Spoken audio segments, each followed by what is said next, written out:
Hey guys, welcome to my new channel.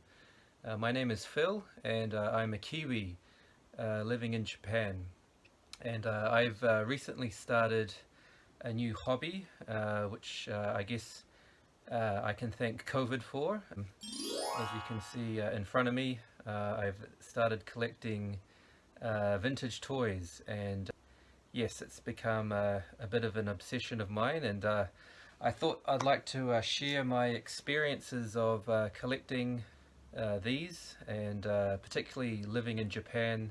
It is like living in a huge toy shop, so the options and the things that you can collect just endless. So yeah, I hope that I can share my experiences. I'm hoping that I can give tips to other foreigners, gaijin-san living in Japan, and the sort of ins and outs of where you can find these great toys, and things that you should look out for, or things that you can do to both buy and sell as well. And so I'm hoping to start a series of videos for people to follow.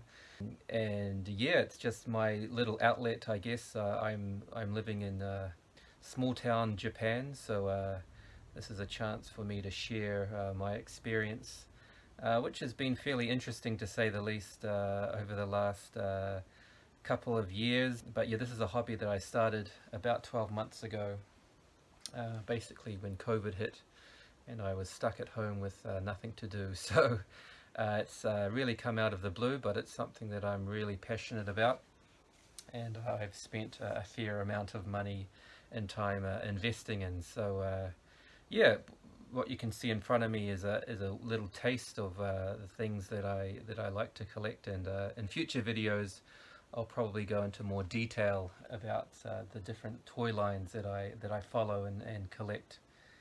But yeah, this is just something that I'd like to do to share my experience. Yeah, hopefully you guys find it interesting, and particularly other foreigners living in Japan as well. But if you are a collector in another country, you might be interested with how things happen in Japan.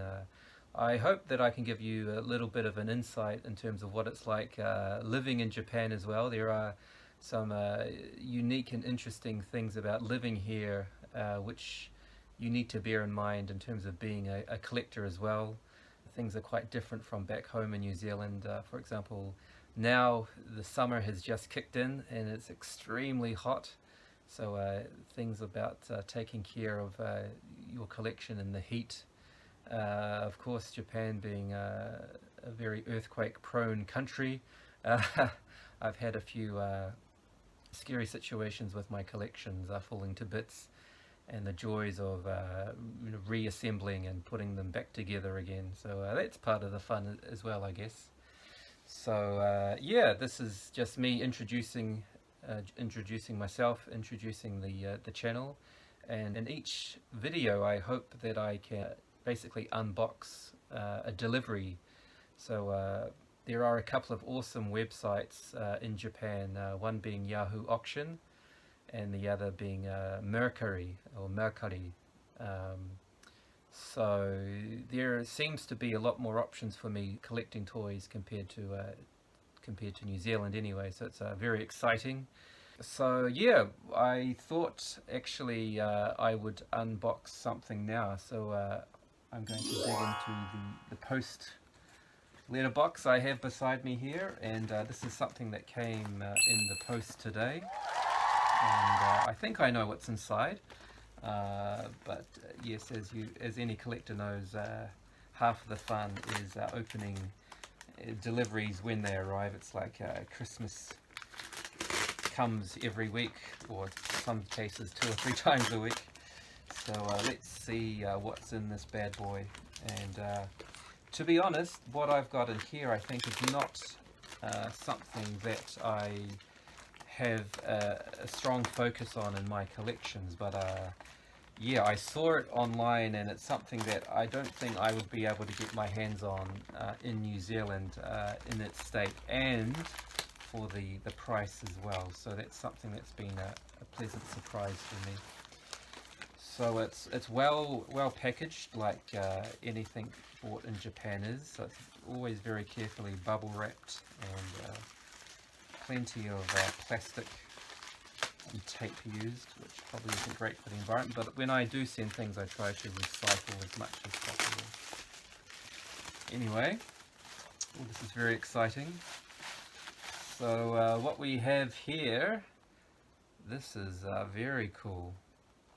So this is, as I said, this is not a line that I spend a lot of time looking at, but this is the Superpowers range from Kenner, and this is Colorback.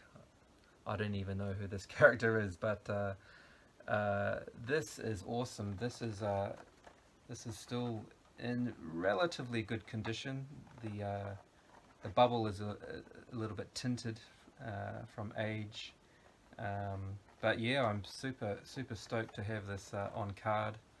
And this cost me 2,500 yen, which included the post as well. And so if I convert that to New Zealand dollars, we're looking at about $30 to $35, including post, for this, which I would imagine would probably,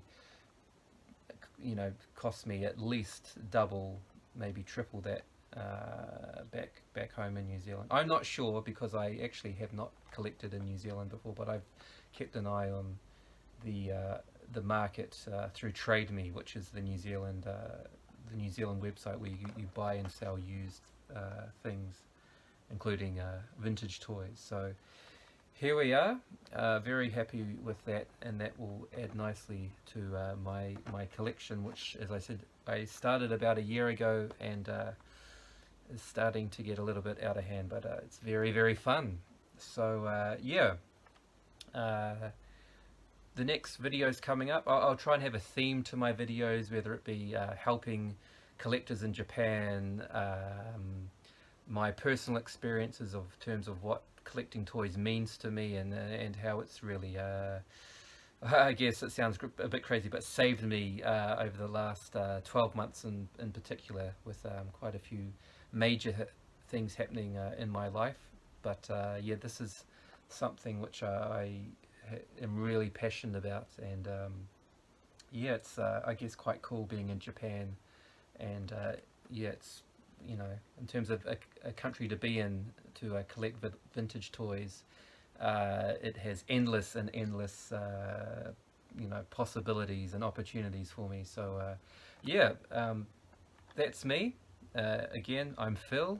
I'm a Kiwi in Japan, and hopefully you follow, and yeah, I'll be more than happy to get any feedback as well from you guys. I'm sure there's plenty of you who are avid YouTube watchers, so any recommendations, things that I can improve on, things that you would like to see, yeah, comment by all means. But anyway, sweet as, yeah, keep in touch, and look forward to seeing you in the next post. See you later.